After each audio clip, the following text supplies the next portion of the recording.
Action pour la finale pas de c'est le stade Moro Keita le konnana ga yana ga do kono flo chose promis chose faite Paketa ay wa mo shuru kono an ga warzo mo defo ko ya tigena de jara nga foli bay vraiment mo do ladu tigido de ladu tigido ni nga do wu klodo shila ka wu mga suma ladu tigido kira madu kisina ma bay ay kle nan de ke a jomero do la ladu ka no fe do chelo de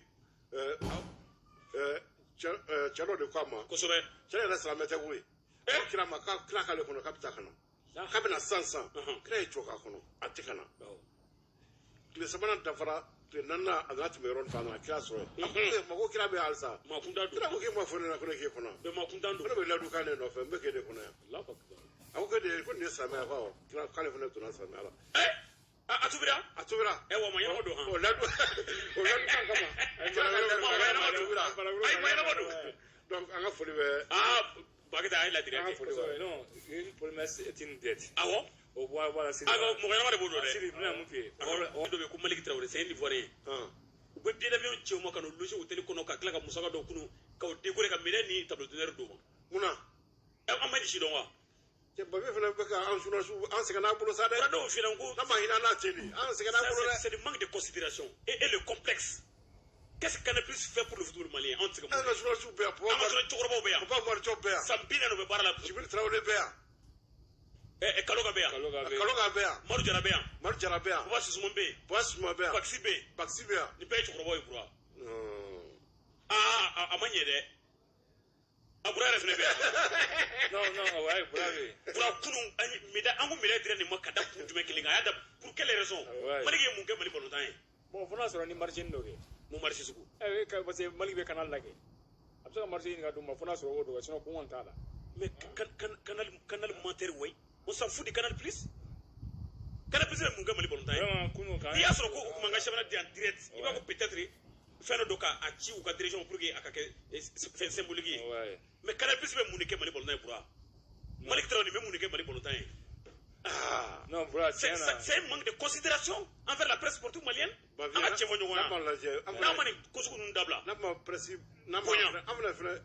diviser le lot. Bravo Fagretien. Bravo.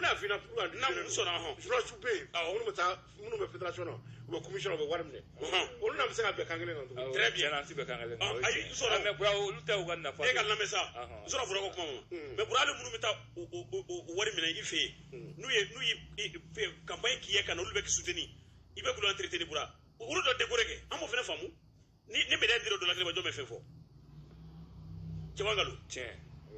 Aujourd'hui, c'est un doyen. Ka bara yɛrɛ journal supporter ka kunnafoni di bamanankan na a b'a mɔgɔ fɔlɔ fɛ mais il est avec la fédération aujourd'hui ni médaille direct baba ma bi qui m'a contesté personne il mérite bien donc nous quand direct on a qui fait mais Bois Suma mérite bien aujourd'hui a bɛ ka baara kɛ ya da sinen da ma wala ka bakɔrɔ ni ɲɛna da yɛrɛ ta kɔrɔlen a bura kuma cayara dɛ mɔgɔ b'a n'o la kuma la faamu et puis bura kunu finale fɛnɛ non tiɲɛ na c'est mal organisé pour la pédale ligue wɔɔrɔ président tun tɛ kɛnɛ kan 6 ligues mal organisé wasiri ne y'a ye c'est organisation mɔgɔ kan ka mun kɛ dɛ papier yɛrɛ de bɛ k'o kɛ o ye organisation mal organisé kan ka fɛn organisation ma don de ma dɔrɔn vraiment nin y'a siɲɛ fila ye salon ta an y'a ye a kɛra an y'a dénoncé yan nɔ la même chose o ko kelen fana bɛ ka kɛ tuguni min kan ka jamana problème ye min dɔ ti bila o la quoi c'est ça ni min fɔ dɔrɔn ko karisa ka mɔgɔ de k'i bɛ k'o dɛmɛ ko ye fɛn d'i ma o kɔni kuma t'a la o de kɛ mɔgɔw bɛ yen jamana in kɔnɔ minnu bɛ fɛn ninnu ɲɛdɔn a y'a d'o ma ça c'est une fête nationale o tɛ foyi tiɲɛ o de kan ka kɛ o de kan ka kɛ o ye kojugu ye wa min bɛ se min na don min na k'o bila o la ne yɛrɛ ɲɛ b'a la Bavi bɛ a bɛ ka directive di a ye nin kɛ a ye nin kɛ o ma y'ale yɛrɛ ale président de fédération malienne de football de normalement ne y'a sɔrɔ ko il y avait une commission c'est-à-dire digne compétent de ce nom ale ma gida do fɛw non très mal organisé ligue wɔɔrɔ ɲɛma tun tɛ kɛnɛ ka kunu ligue duuru in olu n'a bɛ mankan na an b'o faamu hali o yɛrɛ la o de man ka kɛ siri k'a fɔ i ni fête nationale de ye nin k'a fɔ i ni nin tɛ ka ɲɔgɔn k'a fɔ k'o de b'a non ils ont été invités wele la u de mana kɛlɛ filanan mun ye Bamakɔ ligue président na bura kunu sigiyɔrɔma d'a ma a jiginna ka taa so o de man ka kɛ non Issa tɛ o mérité a ma la ka ne ɲɛna dɛ ne ɲɛ c'est à dire à sa place sigiyɔrɔma d'a ma Pourquoi ne ka mobili jɔ ministre président la Issa ye ne bɛ ka goudron tigɛ sira ne wuli ko na dɔn ka taa ne ni Issa donna terrain kɔnɔ taa mobili garé ka yɛlɛ ɲɔgɔn fɛ an sera ko ayiwa président aw ye faamaw bɔ dɛ an bɛ taa nin fɛ dɛ Bourassa est logique la casse, le président de la Ligue de Bamako, la finale de la Coupe du Mali qui s'est jouée. Allez, les gars, vous voulez gagner? Allez, vous faites vraiment la gagner. Incroyable. Il s'est tiré dans son match Mandabile. Non, non. Très grave. Pourquoi tu rectifies Jonah? Non, à sa place, mais à sa personnelle aussi. Ni président de la Ligue de Bamako. Assimi Kudo est Tchogel Bina. Au coffre, pas fait coffre. FIFA ou Kafa comme coffre. Il s'est le cas. Mɔgɔ de bɛ ka visage Gaye Jabira an b'a fɔ Kayi a tulo b'an na nin waati in na ko u bɛ fɛ ko ne yɛrɛ fɛnɛ ko ne yɛrɛ ka médaille sɔrɔ décoration sɔrɔ. Nin cogo de t'a sɔrɔ dɛ. A ye kan ka sɔrɔ. Nin cogo de t'a sɔrɔ dɛ. Mɔgɔ woloma ni complexe min filɛ nin ye k'a fɔ ko ninnu bɛ canal la ninnu bɛ télé o position na ta i t'a sɔrɔ k'i to jɛgɛfɔ la dɛ. Bɔn Issa bɛ na cogo di Issa Siribɛ bɛ na cogo di a sigiyɔrɔ réservé tɛ logique première rang na. Le président de la Ligue de Bamako. Finalement, la Ligue de Bamako. Non, allez, normalement, Issa de gars. Bon, l'équipe de critique nous que, quand il tient en faveur de tout là, tu dois faire blague à faire fort à moi. Ni nous m'avons gardé au fin de fort, il t'emble là. Ni ça c'est des faits que nous avons main. Non, tiens là. Sur la soutane, il avait précisé le concerné. C'est pas bon. Moi j'aime bien tu sais qu'à fort, nous besoin qu'à vous. Ah non, depuis que entre le transport, c'est pas ça. Ni un recongo de un quel est de Anka misala ukanga misala nyuma leta ode kwa kubali final la Jimmy Kunuwa foi nyara musange cɛ ka fɔ nin waati in na an ka ko ma bon fédération bolo n kun t'a dɔn fɛn fɛn don lajɛ dɛ an minnu bɛ taa terrain kan n'an y'a kuma fɔ a bɛ kɛ dɔw kɔnɔ ko an m'u contrôle la de Burani Boybe fana wulila la fana a bɛ kumakan duman fɔ n'a y'an dɛmɛ n'a ye mun ye a bɛ taa n'a ye mun ye fana tigɛ ten même hali carte barge dilan na kunu an jɔlen 30 minutes 20 minutes de degeta la barge b'a bolo kanti don ka taa ɲininkali kɛ fɛngɛ seru ɲininka mais u bɛ ka ka carte bɛɛ autorisé sauf la carte presse musomani fu ni ma fɔlɔ k'an ka kɛlɛ de ko fɛnɛ na u ko accepté an ka tiɲɛ fɔ ɲɔgɔn na dɛ franchement par le comité exécutif bura presse sportive ka bonya foyi tu yɔrɔ an ka tiɲɛ fɔ u t'a k'an considérer an b'a bisigi dɔrɔn u kana fɛn d'a ma u ka an jate dɔrɔn k'a dɔn k'an fɛnɛ bɛ yen ko baara in anw de bɛ sukoro k'a la o de ka d'an ye non ne bɛ mun fɔ dɔrɔn ayiwa kunu Joliba Athletic Club Real de Bamako ni tɔn belebele fila ɲɔgɔn sɔrɔ a siɲɛ 8nan kun don ka ɲɔgɔn sɔrɔ finale kɛnɛ kan ndolatira minnu b'a la ka Joliba fɔ tɔgɔ filɛ nin ye jeli kɔlɔsibaa Yusufu Goyita kala 18 Seku Jara kala 3 Saka Bagago Chateau kala 13 Baru Sanogo kala 6 Felix Kamate kala 4 Fadi S Kulibali kala 17 Omar Kamara kala 15 Nankoma Keita kala 10 Abubakar Jara Senior kala 11 Jibril Kulibali kala 7 Ousmane Kulibali Kalaba Real fan fɛ jeli kɔlɔsibaa kala 10 Germain Berté kala 4 Mohamed Kamara kala 5 Emile Kone kala 12 Suleiman Kulibali kala 17 Ismail Bamba kala 6 Dawuda Kone kala 8 Magan Samabali kala 11 Ibrahim Sirbe Ibra kala 9 Abdoulaye Mariko kala 7 Issa Keita kala 14 Abdourahmane Traoré pura bolontain aka gɛlɛn game demna depuis sagan 7 na Joliba kala 17 Omar Kamara pura bɛna sen kɔkɔ bɔ a bɛ to a distance ka teri wuli o bɛ taa tɛmɛ Real ka poto bari sanfɛ pura sagan 10 o kɔfɛ Real Bamako bɛna u ka jeu belebele dɔ sɔrɔ u bɛ dola ta kirimulan fa pura ka centre bila kana Issa Keita pura a bɛ pura ballon to ka ballon faga plein de pieds 18 mètres kɔnɔ ka susu ballon bɛ taa Joliba ka pari gosi ah oui pura bitunu pa bura dawula sɔngɔla ma ye an bɛ to la ka na sagan 30 ni sagan 5 Joliba se u fana bɛ wuli ka jɔ dɔ kɛ sisan cette fois ci u bɛ na Relsu u bɛ n'u répond Abubakar Jara Senior a ka tiri dɔ senfɛ Germain Berté b'o bila corner la o corner bɛ tɔn tɛ fɛn di o corner tani de senfɛ plutôt corner tani de senfɛ bura bɛɛ ka sagan 30 ni sagan 6nan ballon bɛ na Real défenseur tɛgɛ gosi 18 kɔnɔ k'o taara piri la penalty fiyɛ mais i ka peni na fɛnɛ tɔgɔ a tɔgɔ tun bɛ mɔgɔw da kunu kosɛbɛ dɛ kunu alitrasi mɔgɔ y'a kɔfɛ kosɛbɛ ne kuma lajɛ dɔw ye message ci ne ma ko Mali arbitre ko nin condition na ko an tɛ arbitre sɔrɔ coupe du monde na bilen an tɛ arbitre sɔrɔ coupe du monde na arbitre problème Mali la yan an minnu bɛ a critique kɛ a don gansan fɛ yan'a don ka se k'a fɔ a ye hakili to a la dɔw b'a fɔ k'an m'o contre la mais n'a kɛra min na don min na u b'a fɔ i ka n'o fara k'a kɛra ale la k'a kɛ cogo man ɲɛ o don fɛnɛ a taara min ka fɔ ale fɛnɛ ni n'a fɔ o tigi fɛnɛ bɛ n'i kama i ya Mali ballon problème ye yan an de b'a fɔ yan don dɔ arbitre hakili t'u la a y'a sen bɔ n'a ye fili fiyɛ ka ɲɛ o don n'i bɛ k'o fɔ y'a sɔrɔ ko dɔ kɛmɛ dɔn n'o ka don tigɛ ko cɛ bɛ contrôle k'a bɛ fɛ k'a fɔ min kɛra ne ye kunu k'o man ka kɛ ni ko kɛra min fɛnɛ contrôle don n'i y'a fɔ ko k'i bɛ k'a fɔ parce que k'a kɛra la ko diyara ale ye de o tɛ ayiwa o penalty Ousmane Kulibali Kalaba ale b'o tan k'o don Joliba ka 1 Real ka fu mi ta bɛ k'o kan bura deuxième mi-temps kɔnɔna yɛlɛmani caman bɛ kɛ fan fila bɛɛ lajɛlen fɛ Real bɛ yɛlɛmani kɛ joliba fana b'a kɛ sanga 49 mais ka occasion ɲuman dɔ bɛna sɔrɔ cette fois-ci Ousmane Coulibaly bɔra kalaba a bɛ triwuli ballon bɛ taa Real fana ka pari gosi sanga kunna jara dɛ sanga 70 sanga 8 bura bɛ ballon tigi kana bɛɛ ka fɔ Real Bamako bɛna coup franc dɔ sɔrɔ maga sama bali bura a bɛ ballon bila kana ballon bɛna 6 mètres traversé Real joueur joliba joueur bura ni mɔgɔ magara la bidu ballon bɛ bɛɛ cɛ 6 mètres kɔnɔ ka taa kɛnɛ ka bɔ kɛnɛ ma o tɛ fɛn di sanga b'a sɔrɔ bura Real ka changement dɔ se o kapiteni dɔ bɛ yen kala 15 bura kunu ni kun y'a dandɛrɛ ma a bɛ kɛ meilleur joueur de ye Cheikhna Diakité joliba couleur u ka côté fila si ma se ka pitini lajɔ bura foto min fɛra kelen contre kunu ka kɛ coup franc en faveur de Real a bɛ coup franc 7 bɔ mais coup franc 10 fɛnɛ t'u bolo a pitini bɛ se ballon na dɛ c'est très bon jeu technique bura sanga 80 ani sanga 6 na joliba bɛna ballon dɔ sɔrɔ o b'a sɔrɔ jolibi su 10 mi-temps Real bɛ match fanba bɛɛ tan pour n'u jane a ye Real équipe a y'a visage falen mais problème fana mun ne y'o fo na analyse n'a fɔ ko deuxième mi-temps c'est Real ka mi-temps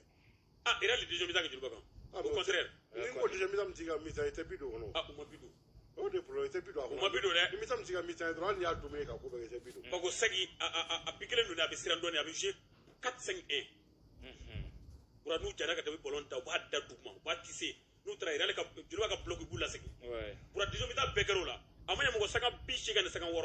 joliba bɛ contre sɔrɔ ka na u bɛ ballon palmé ka bɔ Sole fan fɛ ka na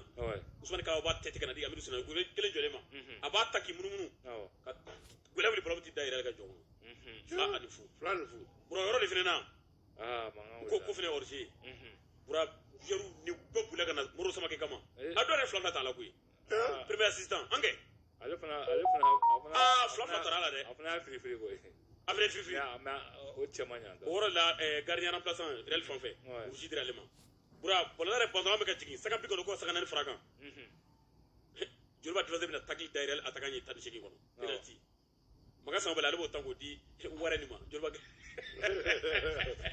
gardien ma a gɛlɛyara dɛ bura ballon tɛ kuncɛlen an ye ɲininkaliw daminɛ fɛn min na kuma Keyita joliba kala 10 ani 5 ye min fɔ kunu an ka jigin a lamɛn yani ka kuma daminɛ fɔlɔ n bɛ ala fo ala barika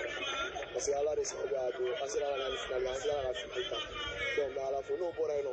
n bɛ n coéquipiers fo parce que en vrai an ye baara kɛ ka fara coach kan ka fara entraînement kan an ye baara kɛ yɛrɛ yɛrɛ de ka se ka coupe kɛ final ballon d'or ye ko yɛrɛ de final ballon d'or a tɛ jouer a bɛ gagner donc an nana n'o mental de a tɛ jouer a bɛ gagner an bɛ jouer an b'a gagner donc an y'a essayer ka ballon d'or monopole yɛlɛma k'a k'an ta ye ka ballon d'or gérer k'a gérer dɔɔnin k'a k'an ta ye donc ala nana kɛ an ye penalty sɔrɔ an y'o tangoli donc an y'a repère sɔrɔ donc an wulila o la k'an ka ballon ta donc pour la première fois ka kɛ détenteur de trophée coupe de Mali a bɛ mun de kɛ e yɛrɛ la personnellement bon nisɔndiya in yɛrɛ a bonyara ne ma fɔlɔ mais mun yɛrɛ gérera ne kan kosɛbɛ o ye ne ka ligue ne fa yɔrɔ ala y'a ka kalifa minɛ a la a t'u kɛ donc ne ka ballon d'or ka di ne fa ye trop a kun ka di ne ka premier trophée international ba ne fa ka yala ye ne fa ne ka ballon d'or ka di ne fa ye trop mais ala ye Keyita joliba club a ye min fɔ kunu a bɛ kuncɛ ni ɲɛji ye c'est très normal ko ballon d'or tun ka d'a fa kɛ fa fatura il y a à peu près 2 semaines donc a ka trophée fɔlɔ ballon d'or na a fa kɛ tɛna ye ouais c'est effectivement o ka kita match yɛrɛ ɲɛkɔrɔ la a fa fatura donc ala ka hinɛ ala ka dɔrɔn ne ma Musa Kone Kofi ale kɔni ko kunu a dusu kasalenba ko tout simplement ko ka Coupe du Mali ta ko ka di joliba ma ko ka fisa ni nin ye ça c'est arrangement arrangé an ka jigin a lamɛn Musa ka fan fɔ parce que an ka mɔgɔ ye ballon ta coach ye tatigi bila fii an sera k'o kɛ ka jeliba maintenir fo ka taa se mi-temps ma mais Mali ballon tan ko la quoi ne ka kuma fɔlɔ-fɔlɔ o ye arbitrage de ye wa n tɛ se ka kuma arbitrage fɛ ko mɔgɔ ka ballon tan fiɲɛ règlement a ka ɲa n'o tɛ jeliba ka nin fɛn fɛn ka mɔgɔ ci an ka ballon tan ta ɲɛmaa yɛrɛ an yɛrɛ bɛɛ ye ballon tan ye an yɛrɛ bɛɛ ye ballon tan ye ne tɛ se ka foyi fɔ ka tɛmɛ ni ka wala ye mais an yɛrɛ bɛ penalty kɛlɛ fɔlɔ kɛ deuxième bi hors jeu 2 kɛra an b'o si fiyɛ mais n'a fɔra ko ballon tan nin tɛ ballon tan ye o ou bien an ka to so u ka coupe ta ni jeliba ma dɔrɔn an bɛɛ ka lafiya ni nin ye ballon tan ye minute ne sigilen bɛ bon n tɛ se ka fɛn fɔ cɛ la mun fɔ k'u barikada parce que u nana soutenir ala sɔrɔ u ka courage ta pour que match na taa championnat na pour que an bɛ se ka fɛn dɔ kɛ pour que an bɛ se ka na yɛrɛ tan fɛ quoi inchallah Musa Kone Kofi a donné a ye joliba défenseur fɛ a y'u chauffer dɔɔnin dɛ parce que joueur min don expérience b'a la a bɛ hors classé dɔ dɔn donc kunu il a bien joué Pako Sek joliba degeli karamɔgɔ a ye min fɔ an ka jigin a lamɛn nisɔndiya ba de bɛ na an ka nisɔndiya an tɛ se k'a fɔ ka s'a dan na parce que vraiment on a répondu présent bon Ballontan kɛlɛma mun don rien n'était sûr parce que an yɛrɛ Algérie ɲina siɲɛ fila a fila bɛɛ kɛra match filani bi ala anw dɛmɛ anw gagnera donc halisa an bɛ foli kɛ denmisɛnninw ye ka foli kɛ an ka ɲɛmɔgɔw ye olu min y'a to k'an dɛmɛ fo an ka se nin niveau la. Non, c'est clair, bɛɛ b'a dɔn k'a fɔ Real Djeliba match n'est jamais gagné d'avance.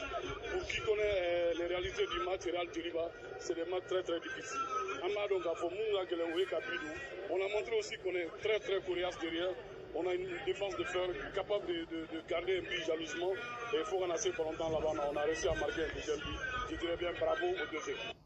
Ayiwa ni tun ye bako sɛgɛ tumakan ye Joliba degeli karamɔgɔ ale kɔfɛ n'u jane a fana min fɔ kunun an ka jigin a la fɛ. Voilà. Mais il y a des faits des jeux qui peuvent changer carrément le coup du jeu. Maintenant, moi je n'aime pas ça. Moi je n'aime pas parler de ces choses. Donc c'est à chacun, que ce soit des deux équipes, des responsables de football, de tirer les enseignements. Voilà, le football malien aujourd'hui n'a pas besoin de certaines choses. Le Real, l'objectif du Real cette année, c'était le maintien, tu le sais très bien. Real Betingue Corona. Real Beorom Napi, Real Betingue Corona. Je pense qu'il y a une grande différence. Voilà, c'est ce que je peux dire. Ayiwa ni tun ye n'u jane kuma kɛ pour ani acteurs bɛɛ lajɛlen tora ci kɔnɔ bɛ kun cɛ fila ani fu ka taa Joliba se ale kanu na Joliba kalamani tan Boubacar Diarra senior l'homme du match fɛn min ye orange ka chèque jɛn bɛ d'a ma 1000 b'a sanfɛ. donc kunu bura n y'a f'i ɲɛna cogo min na fɛn min Marocain tun bɛ yan FIFA ka délégué dɔ tun bɛ yan Côte d'Ivoire fédération président tun bɛ kɛnɛ kan yan ale ni Adama Kulubali police ale fana tun bɛ kɛnɛ kan mais bura kunu comité exécutif membre u tun parler no vesti la mɛ ka kibaruya min sɔrɔ mais enquête bɛ sen na bura ko a vesti kelen ko $1000 awɔ dɛrɛ n b'a la k'o de mɛn dɛ $1000 awɔ à peu près 600,000 francs CFA u kɔni kun parler no dɛ fama fana bɛ fama ko kɛ mais bura cɛ vesti kelen $1000 ka cɛ d'accord tabarikala an b'a fɔ jelibusiw na vraiment bravo mais an ka dɔnsen a dɔn ko ma se dɛ dɔn ma se dɛ i b'a kɛ champion ye i t'a dɔn i t'a dɔn mais u bɛ se k'u kunkolo ladɔn fɔlɔ u k'u sigilen to k'u kunkolo kɔmi dɔɔnin kunkolo ladɔn u kana dɔn dɛ jeliba kana dɔn dɛ jeliba supporters dirigeants ani joueurs u y'a sigi a ka kunkolo ladɔn a y'a kunkolo kɔmi dɔɔnin